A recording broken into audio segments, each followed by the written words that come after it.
Good morning दोस्तों, study with Kamlesh में आपका स्वागत है। लास्ट क्लास में मैंने गंगा रिवर सिस्टम मैंने फिनिश किया था। आज मैं बताऊंगा ब्रह्मपुत्र नदी तंत्र के बारे में। ठीक है, चलिए शुरू करते हैं। देखिए, विश्व की सबसे बड़ी नदियों में से एक ब्रह्मपुत्र का उद्गम कैलाश पर्वत श्रेणी में मानसरोवर झील के निकट चेमायुंगडुंग ग्लेशियर से चेमायुंगडुंग हिमनद में है। ठीक है, तो इसका हमारा ग्लेशियर कौन सा हो गया? चेमायुंगडुंग। ठीक है ना, आपको ये याद रखना है। इंग्लिश में लिख दिया हो ताकि स्पेलिंग में दिक्कत ना हो। अगला क्या है? मानसरोवर झील के निकट।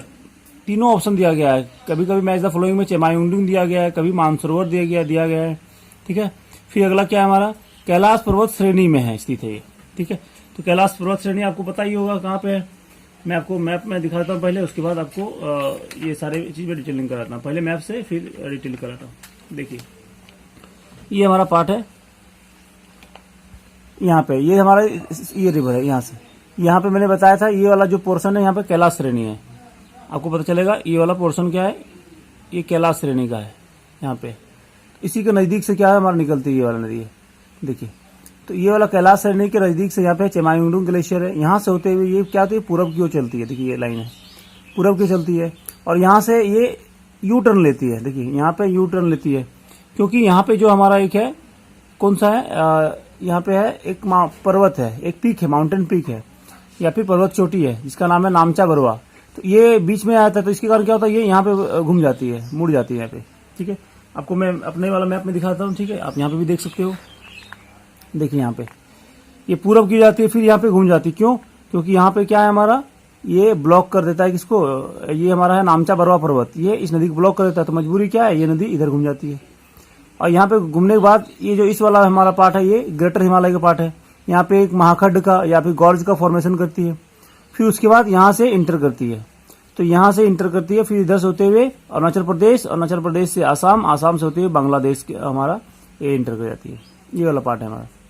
ठीक है, तो ये यहाँ से लेके यहाँ तक, ठीक है ना, इसका नाम क्या होता है हमारा? सांगपो होता है। मतलब तिब्बत में इसको नाम क्या जाना था? यहाँ सांगपो।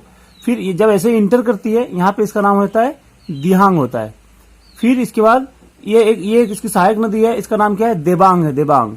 और दोनों मिलने के बाद यहाँ से इसका नाम क्या होता है? देहांग देबांग होता है। फिर उसी के नीचे राइट साइड लेफ्ट साइड से हमारा एक ट्रिब्यूटरी आती है, सहायक नदी है, लोहित रिवर है, लोहित रिवर। और इसमें हमारा क्या आती है, ये जो हमारा होगा इसके बाद यहाँ से नाम जाना है, इसके बाद इसका नाम होता है ब्रह्मपुत्र, मतलब आसाम में। और उसके बाद यहाँ से लेके यहाँ तक, ठीक है ना, पूरे आसाम में इसका नाम क्या होता है? ब्रह्मपुत्र होता है। फिर उसके बाद कहाँ एंटर करती है? बांग्लादेश में। बांग्लादेश में ये बगल में हमारा कौन सा नदी है? एक तीस्ता नदी है। ये देखिए, तीस्ता नदी यहाँ से यहाँ तक आती है।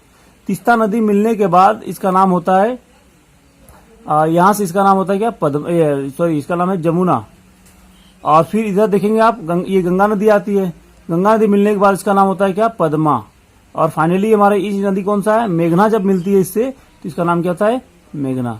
और इस मेघना के नाम से क्या होता है? फाइनली ये बंगाल की खाड़ी में अपना जल विसर्जित करती है। ये पूरा रूट है। मैं अभी इसी को सारे टेक्स्ट के फॉर्म में दिखा दे रहा हूं आपको। ठीक है, तो आपको सब कुछ याद रखना है। कहाँ? कैलाश पर्वत श्रेणी है, उसके पास मानसरोवर झील है और उसके निकट हमारा क्या है? चेमायुंगडुंग ग्लेशियर है, वहां से निकलती है। यहां से यह पूर्व दिशा में, अभी आपको मैंने दिखाया, पूर्व दिशा में अनुदैर्ध्य मतलब लॉन्गिट्यूडनल रूप से बहती हुई यह दक्षिण तिब्बत का दक्षिण वाला पार्ट है। ठीक है, कि शुष्क व समतल मैदान। शुष्क, आपको बताइए कि तिब्बत क्या है? 6000 मीटर उसका एवरेज हाइट है। ठीक है ना, विश्व का सबसे ऊंचा पठार है। तो उसमें क्या होता है, इतना ऊंचा होने के कारण, और हमारा क्या है, उसके आगे क्या है? हिमालय है। आपको मैप में दिखाया था मैंने। ये देखेंगे आप मैंने बताया था यहाँ से ये क्या है? ये वाला पूरा हिमालय है और पीछे क्या है? ये तिब्बत का पठार। तो हिमालय क्या होता है? मानसून को रोक देता है उस पार जाने में, इसलिए ये वाला इलाका क्या होगा? शुष्क होगा। और तिब्बत का पठार क्या है? आसपास ऊंचा है, तो ये क्या है? साथ ही साथ क्या हमारा समतल भी है। ठीक है ना, तो दोनों चीजें में शुष्क व समतल मैदान के लगभग 1200 किलोमीटर की दूरी तय करती है। कितना? 1200 किलोमीटर। मतलब तिब्बत में कितना? 1200 किलोमीटर है। जहां इसे सांगपो के नाम से जाना जाता है। तिब्बत में किस नाम से जाना जाता है? सांगपो, जिसका अर्थ होता है प्योरीफायर, शोधक, मतलब शुद्ध करने वाला। ठीक है ना, उस नाम से जाना जाता है तिब्बत में। अगला देखिए, तिब्बत के रांगो सांगपो, इसके दाहिने तट पर एक प्रमुख नदी है। इसकी ये क्या है, सहायक नदी है। आपको इसको याद रखना जरूरी नहीं है, ठीक है ना। हम लोगों को दूसरे देश की सहायक नदी बहुत ही कम पढ़ते हैं, लेकिन फिर भी आप देख लेना, ठीक है। मध्य हिमालय में नामचा बरवा, अभी मैंने बताया कि नामचा बरवा कहाँ पे है, ठीक है। नामचा बरवा के निकट एक गहरे महाखंड का फॉर्मेशन करती है, अभी मैंने बताया यहाँ पे, ठीक है। देखिए यहाँ पे इस वाले पार्ट में क्या है, ये क्या है, नामचा बरवा। इसके कारण क्या होता है, इसी के आसपास क्या होता है, गॉर्ज बनाती है, क्योंकि इसको पहाड़ है, पहाड़ को काटते हुए आती है, इसलिए क्या होता है, गॉर्ज बनता है यहाँ पे। महाखंड का निर्माण करती हुई यह एक, ठीक है ना, प्रक्षुब्ध व तेज, मतलब तेजी से प्रक्षुब्ध व तेज बहाव वाली नदी के रूप में बाहर आती है, ठीक है। हिमालय के गिरिपद मतलब हिमालय के फुटहिल्स, मतलब हिमालय के जस्ट नीचे वाला पोर्शन में यह सीसंग या दिसंग के नाम से जानी जाती है, ठीक है। किस नाम से जानती है, सीसंग या दिसंग के नाम से। अरुणाचल प्रदेश में देखिए, ये एक मात्र नदी है जिसका अलग अलग बहुत सारे नाम है, और सारे नाम पूछा गया लगभग, ठीक है ना। तिब्बत में किस नाम से आती है, सांगपो, ये पूछा जा चुका है। और ये हिमालय से निकलने से पहले किस नाम से जानती है, सीसंग या दिसंग के नाम से। और अगला देखिए, अरुणाचल प्रदेश में सादिया एक जिला है, ठीक है ना, अरुणाचल प्रदेश में। सादिया कस्बे में पश्चिम में यह नदी भारत में प्रवेश करती है, दक्षिण पश्चिम दिशा में बहते हुए फिर डायरेक्शन चेंज होता है। बाएं तट पर इसकी सहायक नदी दिबांग, इसका नाम क्या है, सिकांग, और लोहित मिलती है, ठीक है। और दिबांग जहां से मिलती है इसका नाम क्या होता है, इसलिए दिहांग दिबांग हो जाता है, आपको याद रखना है। और जहां लोहित मिलती है ऐसे आप लिख सकते हो, ठीक है ना। यहाँ पे आप नोट डाउन कर लीजिए, यहाँ पे पूरा लिखा नहीं गया है। जहां पे दिबांग मिलती है तो उसके बाद दिबांग के बाद इसका नाम क्या होता है, दिहांग दिबांग, ऐसे हो गया। दूसरा क्या हो गया हमारा, लोहित। तो लोहित के मिलने के बाद क्या होता है हमारा, इसका नाम क्या होता है, ब्रह्मपुत्र हो जाता है, ऐसे आप लिख सकते हो, ठीक है ना। उसके बाद आगे देखते हैं। और इसके बाद यह नदी ब्रह्मपुत्र के नाम से जानी जाती है, तो मैंने बताया लोहित नदी के मिलने के बाद इसका नाम क्या होता है, ब्रह्मपुत्र है। मतलब सिर्फ असम में यह नदी ब्रह्मपुत्र के नाम से जानी जाती है, ठीक है ना। अब वही हमारा क्या है, पूरे देश में प्रचलित है, आपको ये ध्यान रखना है। असम घाटी मतलब असम ही।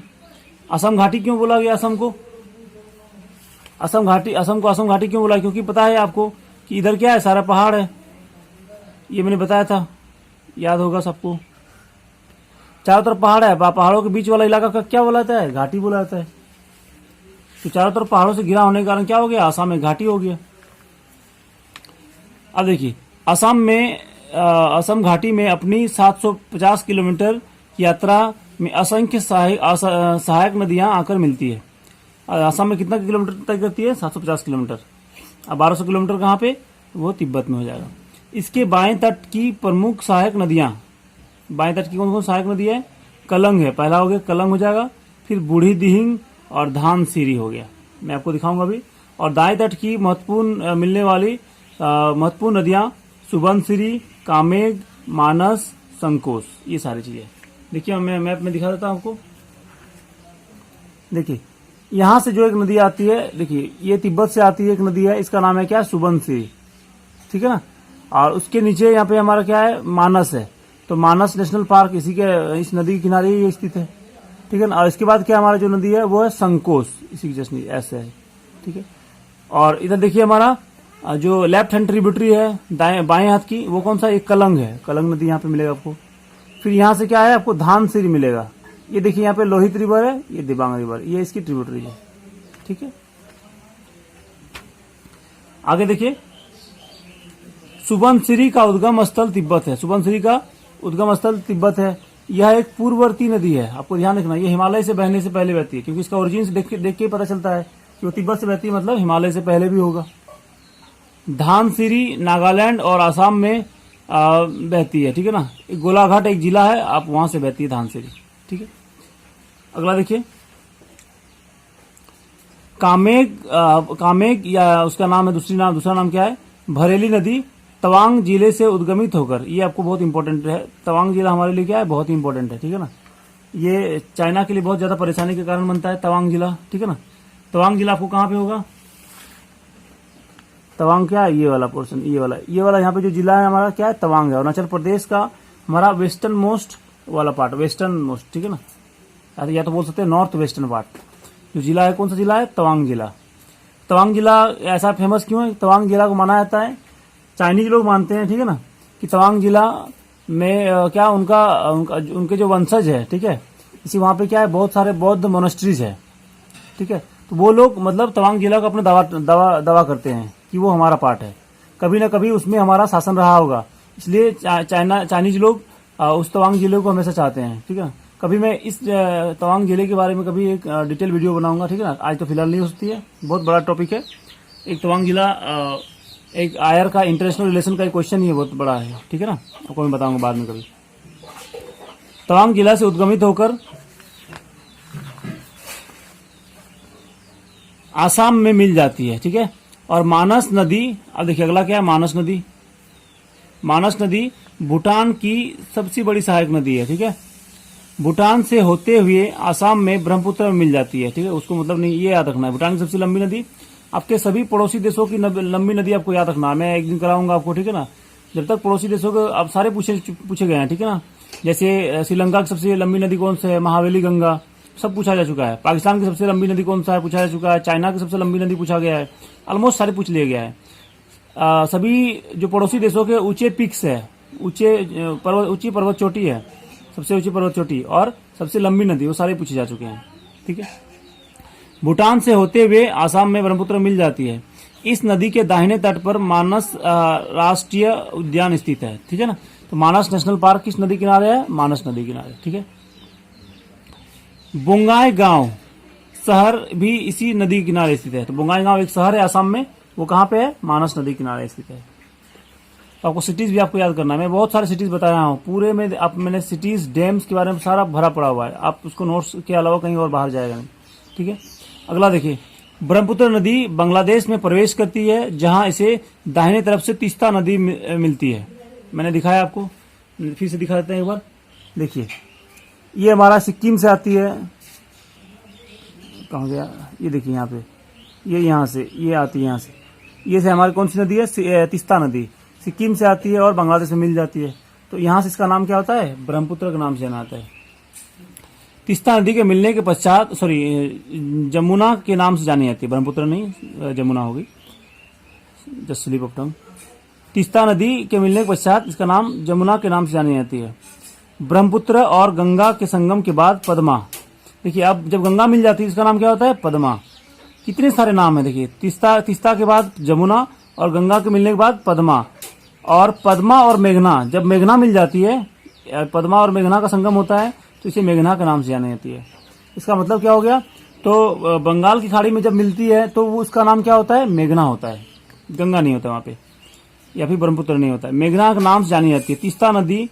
अब तीस्ता नदी के बारे में थोड़ा डिटेल कर लेते हैं, क्योंकि पीसी में पूछा गया था एक बार। जेमू हिमनद से, कौन सा ग्लेशियर से पूछा गया था, ये लास्ट ईयर में आया था ऑप्शन में। तीस्ता नदी जेमू हिमनद सिक्किम से निकलकर पश्चिम बंगाल होते हुए बांग्लादेश में ब्रह्मपुत्र में मिल जाती है। इसे मतलब नहीं, इसी आपको ग्लेशियर याद रखना है। जलपाईगुड़ी मैंने कल सिलीगुड़ी बताया था, आज क्या हो गया, जलपाईगुड़ी शहर इसके नदी में है। जितने गुड़ी है ये सारे गुड़ी क्या है, इसमें लकड़ी के लिए बहुत ही फेमस है इस वाले, सिलीगुड़ी, जलपाईगुड़ी, ये सारे, ठीक है ना। ये हमारा पार्ट हो गया। अगला हमारा देखिए, ब्रह्मपुत्र नदी बाढ़, मार्ग परिवर्तन और तटीय अपर्दन के लिए बहुत ही फेमस है, जानी जाती है। बाढ़ क्यों आती है, क्योंकि देखिए हिमालय क्या है, अभी अब नवीन बलित पर्वत है, मतलब अभी नया अभी उसका इरोजन, मतलब नया अभी जन्म हुआ, इसका ज्यादा हुआ है, एज भी नहीं हुआ है, 4 करोड़ साल हुआ है। और ज्योग्राफी में क्या होता है, 4 करोड़ साल बहुत ही कम होता है, ठीक है ना। तो देखिए अभी क्या, इसकी हाइट बहुत ज्यादा है, इसके कारण नया है, तो इसका क्या होगा, इसका अपर्दन होगा, धीरे धीरे अपर्दन होते होते, इरोजन होते होते क्या होगा, इसकी हाइट धीरे धीरे क्या होगी, डिक्रीज होगी।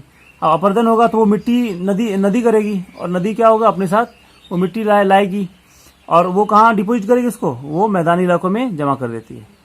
तो इसलिए क्या होता है उसमें, अब मैदानी इलाकों में जमा करेगी तो अपना रास्ता क्या होगा, ब्लॉक कर लेगी। ब्लॉक करने के कारण क्या होगा, उस इलाके में बाढ़ आती है। अब ब्लॉक करेगी तो उसके कारण क्या होता है, रास्ता उनका परिवर्तन करना जरूरी है, क्या होता है, इसके ब्लॉक करने का क्या रास्ता ही परिवर्तन होता है, तो मार्ग परिवर्तन भी होता है। और साथ ही साथ क्या होता है, अपना जो तट होता है, तट का भी अपर्दन करती है। ठीक है, इसके लिए बहुत जाना जाती है। तो इसलिए पूछा गया था क्वेश्चन, सबसे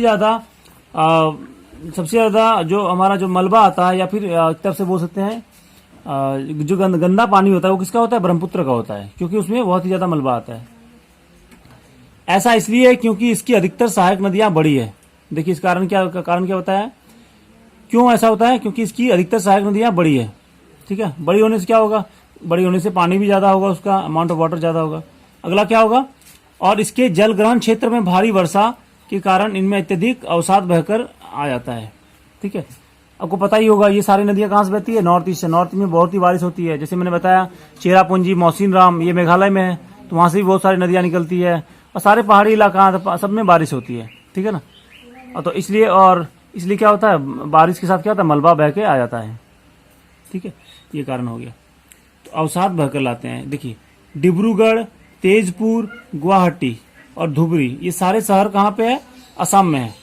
धुबरी एकदम मुहाने पे है, बांग्लादेश में घुसने से पहले। ठीक है ना, और डिब्रूगढ़ और तेजपुर गुवाहाटी है, आदि किनारे स्थित है। ब्रह्मपुत्र नदी विश्व का सबसे बड़ा नदीय द्वीप माजुली द्वीप असम में स्थित है। विश्व का सबसे बड़ा द्वीप कौन सा है, नदी में जो बना हुआ द्वीप। द्वीप तो होता है एक समुद्र में होता है। ठीक है, तो नदी में बना हुआ द्वीप कहाँ पे है, माजुली द्वीप असम में। यहाँ पे लिख सकते हैं आपको, असम कितना है, लगभग 1500 स्क्वायर किलोमीटर है, 1500 वर्ग किलोमीटर का था, लेकिन अभी घट के लगभग 700 से 800 स्क्वायर किलोमीटर बचा हुआ है। ठीक है ना, बस इतना हुआ, माजुली द्वीप का है, ये असम में है। अभी हाल ही में सरकार ने इसे एक जिला घोषित कर दिया गया है। तो ये भी क्वेश्चन पूछा जाता है कि भारत का सबसे पहला द्वीपीय जिला कौन सा है। आप यहाँ पे ऐड कर दें, ठीक है ना, आप ऐड कर देंगे तो अच्छा होगा। भारत का सबसे पहला द्वीपीय जिला माजुली है। माजुली कहाँ है, आसाम में है। ठीक है, ये वाला हो गया। तो इतने सारे शहर आपको, हर एक शहर आपको याद करना है। अब इसके बाद देखिए एक क्वेश्चन ये पूछा जाता है कि कौन सी नदी है जो किसी शहर के आसपास वो 90 डिग्री में मुड़ जाती है। जैसे देखिए मैं बताता हूँ आपको, देखिए यहाँ से आ रही है और यहाँ से आते सीधे एकदम 90 डिग्री में आती। देखिए यहाँ पे एंगल कितना बन रहा है, 90 डिग्री बन रहा है ना। तो धुबरी के नजदीक, यहाँ पे एक शहर है धुबरी, धुबरी के नजदीक ब्रह्मपुत्र नदी 90 डिग्री कौन से मुड़ती है, ये यूपीएससी में पूछा गया था। यूपीएससी क्वेश्चन ही बहुत ही स्टैंडर्ड होता है, वो आम क्वेश्चन से क्या होता है, कुछ लॉजिकल होता है। ठीक है ना, और जो सारे प्रीवियस ईयर में नहीं पूछा, कभी रिपीट नहीं होता जनरली। ठीक है ना, ये वाला पार्ट हो गया। तो एक तो हो गया यहाँ पे 90 डिग्री से मूव करती है। और ये मैं बताया कौन सी नदी है जो यू टर्न लेती है। तो अब क्या होगा, ब्रह्मपुत्र नदी यू टर्न लेती है। यहाँ पे देखिए, यहाँ से यहाँ है ना, ये वाला पूरा पोर्शन देखिए, यहाँ से क्या हो गया, यू जैसा लग रहा है ना सिर्फ, इस नदी के कौन सा है, यू टर्न लेती है। तो इतने सारे चीज हैं जो आपको करना है, एक एक चीज के बारे में आपको जानना है। ठीक है, अब कुछ और फैक्ट छोटे मोटे हैं, जैसे लोहित नदी आपको बताया मैंने कि लोहित नदी पे हमारा जो विश्व का क्या है, सबसे बड़ा डबल डेकर पुल है विश्व का। लोहित नदी में विश्व का सबसे बड़ा डबल डेकर पुल है। डबल डेकर के मतलब क्या होता है, जैसे ये लोहित नदी हमारा यहाँ पे है। ठीक है ना, तो आप देखेंगे कि ये आसाम से अरुणाचल प्रदेश को जोड़ती है। ये हमारा अरुणाचल प्रदेश का पार्ट होगा यहाँ से, और ये आसाम, ये दोनों को जोड़ती है, ब्रिज है यहाँ पे। तो यह नदी क्या है, डबल डेकर का मतलब एक नीचे में क्या होगा, ट्रेन चलेगी, नीचे में ट्रेन चलेगी। ठीक है, और ऊपर में क्या होगा, हमारा रोड होगा, हाईवे होगा। तो दोनों एक साथ है, इसलिए इसको डबल डेकर बोला गया है। ऐसा कहीं पे नहीं गया है। अब पूरा अभी देखेंगे, अभी जो एक और बना है हमारा, इस डबल डेकर पुल का नाम क्या है, इसका बोगीबिल। आप नाम भी लिख लीजिए, बोगीबिल ब्रिज, बोगीबिल पुल। ये आसाम में है, ये भी लेटेस्ट में बना है। ठीक है ना, पूरा का पूरा क्या स्टील से बना हुआ है। क्यों, क्योंकि देखिए आप, ये पूरा हिमालय क्षेत्र में आता है। अरुणाचल प्रदेश हिमालयन स्टेट है। अब इसके कारण क्या होती है, यहाँ पे भूकंप आती है। अब भूकंप वाले क्षेत्र में क्या होगा, आपको मजबूत पुल बनाना पड़ेगा, नहीं तो फिर टूट जाएगा। इसीलिए क्या है, यहाँ पे पूरा का पूरा क्या है, स्टील से बना है। पुल, आपको ये समझ में आना चाहिए इसलिए। और देखिए जितने सारे आपको लंबी लंबी पुलें आपको दिखाई मिलेगी ना, तो लंबी पुल या फिर लंबी पुल कहाँ पे होगी, जहाँ पे अच्छा पुल की सतह पे होता है। जैसे मान लीजिए ये नदी हो गया, तो नदी के चौड़ाई पे नदी के चौड़ाई पे ये हमारा रोड होगा, ये पुल जो हमारा पुल होगा उसकी लंबाई किस पे डिपेंड करेगी, पुल की लंबाई नदी की चौड़ाई पे डिपेंड करेगी। ठीक है ना, आपको लॉजिक क्या रखना है, कोई चीज रट्टा नहीं मारना है। ठीक है ना, बिना रट्टा मारे आप उसको कर सकते हैं। तो लंबी पुल कहाँ पे होगी, जहाँ पे नदी की चौड़ाई ज्यादा होगी। ठीक है, ये लॉजिक आपको याद रखना है। और नदी की चौड़ाई ज्यादा कहाँ पे होगी, जहाँ पे मैदानी इलाका होगा। अब मैदानी इलाका में बता चुका हूँ, भारत का महान मैदान, मतलब या तो पंजाब में हो सकता है, हरियाणा में होगा, उत्तर प्रदेश में होगा, बिहार में हो सकता है, या फिर आसाम में हो सकता है। ठीक है, अब बताइए ये जो हमारा इलाका है इधर वाला पंजाब हरियाणा में, इधर तो पुल तो बन ही गया है। अब जो हमारा ऐसा क्षेत्र जहाँ पुल वगैरह नहीं बना, वो कहाँ हो सकता है, आसाम में ही हो सकता है, नॉर्थ ईस्ट ही हो सकता है। तो कोई भी नया पुल या सबसे लंबा पुल बनने वाला है, सोचिए जनरली क्या होगा, हमारा नॉर्थ ईस्ट में ही बनेगा, क्योंकि इधर तो बहुत सारे पुल बना हुआ है, लेकिन कहाँ होगा, इधर नॉर्थ ईस्ट में हमारा होगा। तो नॉर्थ ईस्ट में लोकेशन जानना है, इसलिए पूरा का पूरा आप हर चीज को प्रेडिक्शन कर सकते हैं, बस आपको तरीका आना चाहिए। मैं हर लॉजिक बताता हूँ आपको, हर दिन बताता हूँ कि कैसे कैसे सोचें, कि कहाँ कोई भी चीज को ऐसे रट्टा नहीं मारना है। सोचना है कि जलप्रपात होगा तो कहाँ पे होगा, झील होगा तो कहाँ पे होगा, क्या कारण होगा, बस वो कारण समझ लिया। आपको एक बार पढ़ें और उसको क्या जीवन भर याद हो जाएगा, फिर आपको पढ़ने में क्या होगा, बहुत ही मजा आएगा। तो ये जो हमारा कॉन्सेप्ट है किसका, ये वाला। तो ब्रह्मपुत्र नदी क्या है ना, मैदानी इलाके में बहती है, असम में अधिकतर भाग, इसलिए क्या है ना, जो सबसे लंबे लंबे 3-4 हमारे इसमें ब्रिज है, तो ये हमारा क्या होगा, इसी में होगा। कभी मैं ब्रह्मपुत्र नदी के जो ब्रिज है या ब्रिज के बारे में कभी एक बताऊंगा, वीडियो बनाऊंगा, उसके बारे में सारे ब्रिज को एक साथ करवा दूंगा। ठीक है ना, एक साथ सारे करना बहुत ही मुश्किल होता है, तो ये हमारा इसका वाला पार्ट हो जाएगा। ठीक है, तो ये हमारा बोगीबिल हो गया। ठीक है, तो ये हमारा असम नदी का हो गया। तो ये हमारा कंप्लीट हो गया हिमालयन रिवर सिस्टम। ठीक है, तो इतना सारा हमने बनाया हिमालयन रिवर के बारे में। अब मैं जब बताऊंगा, अभी मैं आगे बताऊंगा प्रायद्वीपीय नदी तंत्र के बारे में बताऊंगा। ठीक है, तो ये हमारे 3 बड़े नदी, इंडस, अब गंगा ब्रह्मपुत्र, ये तीनों कंप्लीट हो चुका है। ठीक है, तो आज फिलहाल बस इतना ही रखता हूँ। आपको कोई डाउट है तो कमेंट बॉक्स में कमेंट कर दें। ठीक है, मैं उसको आपके डाउट को नेक्स्ट वीडियो में सॉल्व कर दूंगा। ठीक है, थैंक यू, धन्यवाद।